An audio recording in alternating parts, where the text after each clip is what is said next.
নদী হোক বা সাগর হোক, নৌকা আমাদের এটা পার করতে সাহায্য করে। এই নৌকা কখনো কখনো ডুবেও যায়। এবারে এখানেই লুকিয়ে রয়েছে একটা শিক্ষা। অটল জলে এই নৌকা থাকে, তবুও ডুবে যায় না। এটা তখন ডুবে যায় যখন সেই জল নৌকায় প্রবেশ করতে থাকে। যখন জলের স্তর আস্তে আস্তে নৌকায় বেড়ে যায়, তখন নৌকা ডুবে যায়। এবার এটা আমাদের সাথেও হয়। বাইরের সমস্ত সমস্যা, সমস্ত বিপদ, সমস্ত সংকট, সমস্ত দুঃখ, এই সব আমাদের ততক্ষণ ভাঙতে পারে না যতক্ষণ না আমরা এদের আমাদের অন্তরে প্রবেশ করতে দিই। একবার এরা প্রবেশ করে গেলে আমরা ভেঙে গড়িয়ে যাব, ডুবে যাব।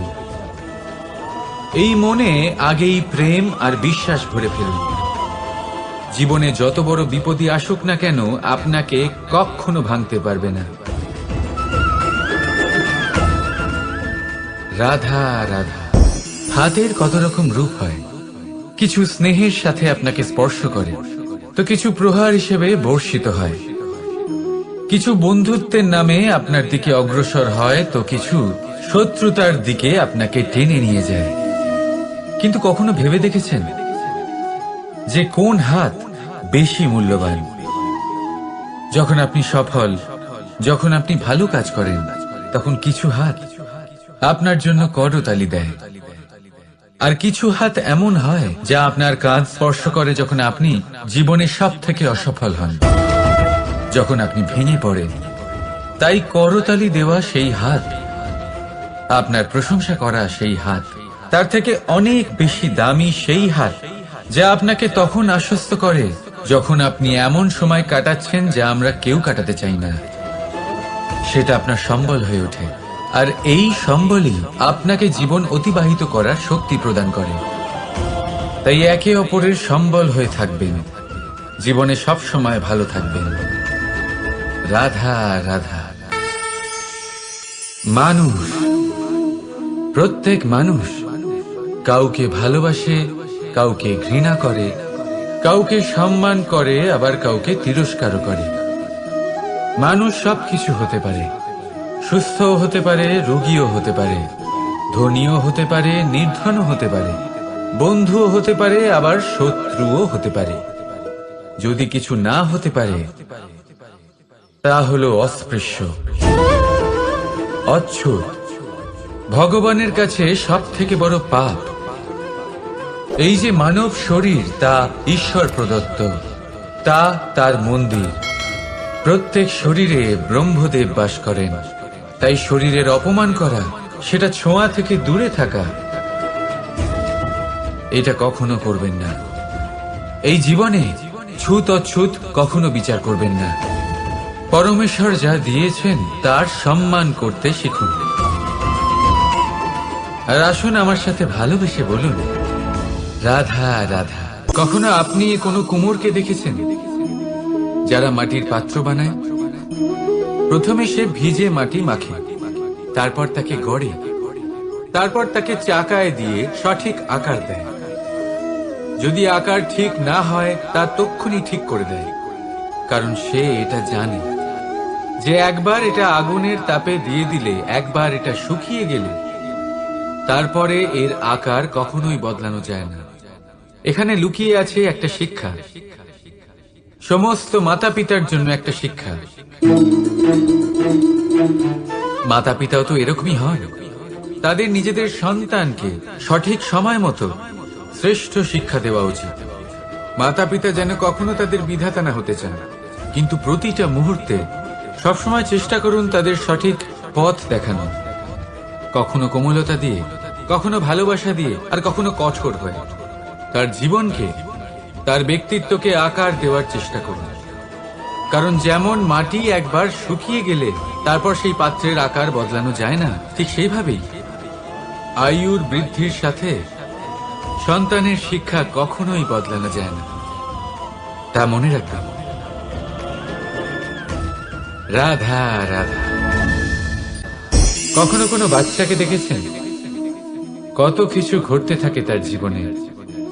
শৈশব জীবনে যখন কোনো ব্যক্তি নিজের লক্ষ্য প্রাপ্তির জন্য নিরন্তর পরিশ্রম করতে থাকেন, চেষ্টা করতে থাকেন, তখন তিনি কষ্ট অনুভব করেন, কখনো শারীরিক কষ্ট, কখনো মানসিক কষ্ট। এবার উনি এটা ভাবতে থাকেন যে আমি কি উচিত করছি নাকি অনুচিত করছি। কারণ অন্যদিকে এমন একজন ব্যক্তিও আছেন যিনি একদমই পরিশ্রম চেষ্টা করছেন না। তিনি মদিরা পান করেন, বিলাসিতায় জীবন কাটান, অলস প্রকৃতির হয়ে ওঠেন, নিদ্রাতে বিলীন হয়ে থাকেন আর ভাবেন যে তিনি সুখ লাভ করছেন। কিন্তু এরকম কেন হয়? কারণ যখন আমরা সৎ পথে থাকি, উচিত পথে চলি, লক্ষ্য প্রাপ্ত করার জন্য চেষ্টা করতে থাকি, তখন আমাদের ভেতরে থাকা নেতিবাচক শক্তি এবং পাপ এই দেহকে ত্যাগ করে দেয়। আর এই অনুভূতিটাই আমাদের দুঃখের অনুভূতি দেয়, কষ্ট দেয়। এবার সেখানে যদি আমরা কুপথে চলি, অনুচিত পথে চলতে থাকি, তাহলে আমাদের ভেতরে থাকা পুণ্য এবং ধনাত্মক শক্তি আমাদের দেহ ত্যাগ করে দেয়। আর এই অনুভূতির কারণেই আমরা সুখ অনুভব করি। কিন্তু কখনো ভাববেন যে এই সুখ বেশি সময় পর্যন্ত থাকে না। সেই জন্য সবসময় মনে রাখবেন, যদি আপনি জানেন যে এটাই আপনার লক্ষ্য, এটাই উচিত পথ, শুভ পথ, তাতে নিরন্তরভাবে এগিয়ে যেতে চেষ্টা করতে থাকুন। এই কষ্ট আপনাকে সুখের পরাকাষ্ঠায় কখন পৌঁছে দেবে তা আপনি জানতেই পারবেন না। আসুন আমার সাথে ভালোবেসে বলুন, রাধা রাধা। প্রত্যেক মানুষ নিজের জীবনে হীরক তথা হীরে এবং দর্পণ এই দুই দেখেছেন। এই দুই হলো সাদা এবং এরা দুজনেই আলোর প্রতিফলন ঘটায় এবং এরা দুজনেই উজ্জ্বল হয়ে ওঠে। আপনি হয়তো মনে মনে ভাবছেন যে এটা কি ধরনের তুলনা করছি। একটা হীরে তো রত্ন, তার মূল্য দর্পণের থেকে অনেক গুণ বেশি। কিন্তু হীরে থাকাতে দর্পণের মূল্য কিন্তু কোনো অংশে কমে যায় না, তাই না? মানুষ যখন হীরে নিজের হাতে নেয় তখন সবার আগে কি খোঁজে? দর্পণ, যাতে তার মধ্যে দিয়ে দেখে সে বুঝতে পারে যে সেই হীরে আদৌ তার শোভাবর্ধন করছে কিনা, তাকে ভালো দেখাচ্ছে কিনা, প্রসাধনের জন্য সেটা ব্যবহার করা ঠিক হবে কিনা। অর্থাৎ হীরের উপস্থিতিতে দর্পণের গুরুত্ব কম হলো না, দর্পণের কারণে হীরের মূল্য বোঝা গেল। আমাদের জীবনেও ঠিক এরকমই ঘটে। আপনারা যদি সংসারে নিজের আশেপাশে দেখেন, এমন অনেক মানুষ দেখতে পাবেন যারা নিজেদের ক্ষেত্রে মহান স্থানে পৌঁছেছেন, নিপুণ এবং শ্রেষ্ঠ হয়েছেন। আর তাদের মধ্যে আপনার নিজের মনে হয় যেন আপনি হলেন দর্পণ। নিজেকে ছোট মনে করবেন না। আপনার মূল্য কম হচ্ছে না, আপনার নিজস্ব মূল্য আছে।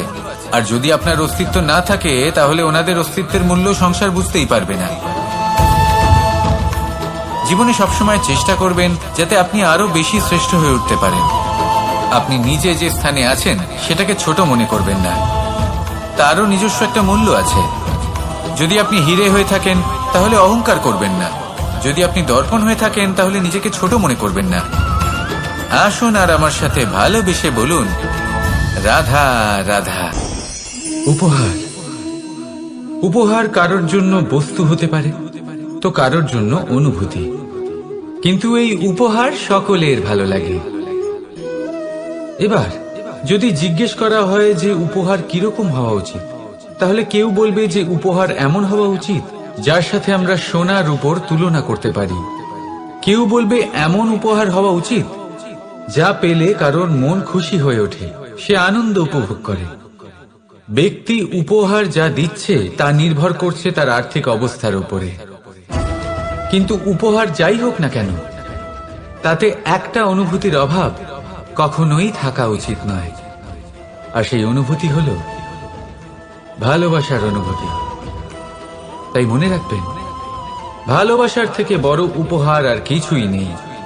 আর যদি ভালোবাসার এই উপহার আপনি লাভ করেন, তার থেকে বড় আর কোনো সম্মান নেই। রাধা রাধা। মানুষ জন্মগ্রহণ করে, তার সাথে ভয়েরও জন্ম হয়। ছোটবেলা থেকেই আমাদের মনে কোনো না কোনো প্রকারের ভয় থেকেই যায়। কেউ এই বিষয়ে ভয় পায় যে তার কোনো বস্তু তার থেকে দূরে চলে যাবে, কেউ এই বিষয়ে ভয় পায় যে আমি নিজেকে হারিয়ে ফেলব। কেউ এই ভেবে ভয় পায় যে আমার প্রিয়জনেরা তারা যেন আমার থেকে দূরে না চলে যায়। কেউ এই ভেবে ভয় পায় যে আমরা যেন পথ না হারিয়ে ফেলি, আদি ইত্যাদি। কিন্তু সত্যি কথা বলতে ভেবে দেখুন এই ভয় বাস্তবে কি।